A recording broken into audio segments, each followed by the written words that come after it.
தமிழகத்தை பொறுத்தவரைக்கும் இந்த கோடை மாதங்க பருவமான மார்ச், ஏப்ரல், மே இந்த 3 மாதங்களில் கிட்டத்தட்ட ஒரு 150 வரைக்கும் மில்லிமீட்டர் மழை வர்றதுக்கு வாய்ப்புகள் இருக்குது.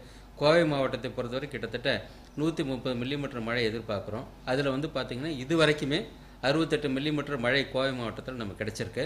இன்னும் எதிர் வரக்கூடிய காலங்களில், அதாவது ஏப்ரல், மே இந்த 2 மாதத்தில் திரும்பவும் நமக்கு வந்து ஒரு 60லேருந்து 70 மில்லிமீட்டர் கோவை மாவட்டத்தில் கிடைப்பதற்கு வாய்ப்பு உள்ளது.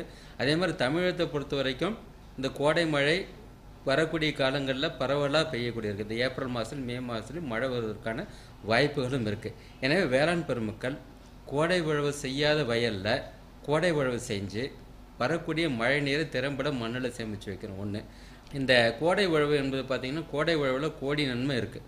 அதாவது என்னென்னா, நம்ம அறுவடை செஞ்சுட்டு தண்ணி இல்லாத பகுதியில் வந்து பார்த்திங்கன்னா நிலத்தை உழாமலே போட்டு வச்சுருப்போம்.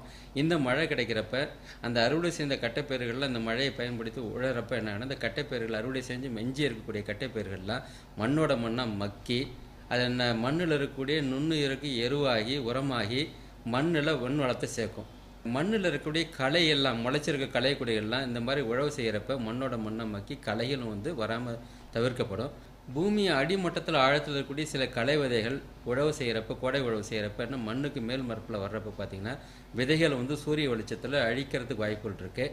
அதையும் மீறி சில விதைகள் முளைச்சின்னா அடுத்து ஒரு 2வது கோடை உழவு பண்ணுறப்ப என்ன ஆகும் சொன்னோம்னா, அந்த களை செடியிலும் முற்றிலும் அழிங்கிறதுக்கு வாய்ப்பு இருக்குது. இந்த கோடை உழவு செய்கிறதால மண்ணில் கூட்டுப்புழுக்களாக வாழக்கூடிய சில பூச்சி இனங்கள்லாம் என்னாங்கன்னா, கோடை உழவு செய்கிறப்ப மண்ணோட மேல் மட்டத்துக்கு கொண்டு வர்றப்ப சூரிய வெளிச்சத்தில் கிட்டத்தட்ட 39 டிகிரி 40 டிகிரி வெயில் அடிக்கிறப்ப இந்த பூச்சி இனங்கள்லாம் வந்து முற்றிலும் அழிக்க முடியும். சில நோய் கிருமிகளும் இந்த மாதிரி கோடை உழவு செய்கிறதால நமக்கு வந்து அழிக்கிறதுக்கு வாய்ப்புகள் இருக்குது. கோடை உழவு செய்கிறதால மண் இருக்கும் குறையும்.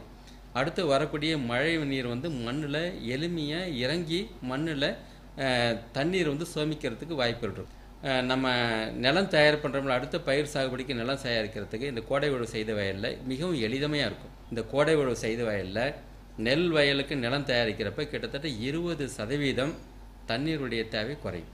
அதனால் வந்து இந்த வரக்கூடிய கோடை பருவத்தில் கிடைக்கக்கூடிய மழையை வேளாண் பெருமக்கள் செய்யணும்.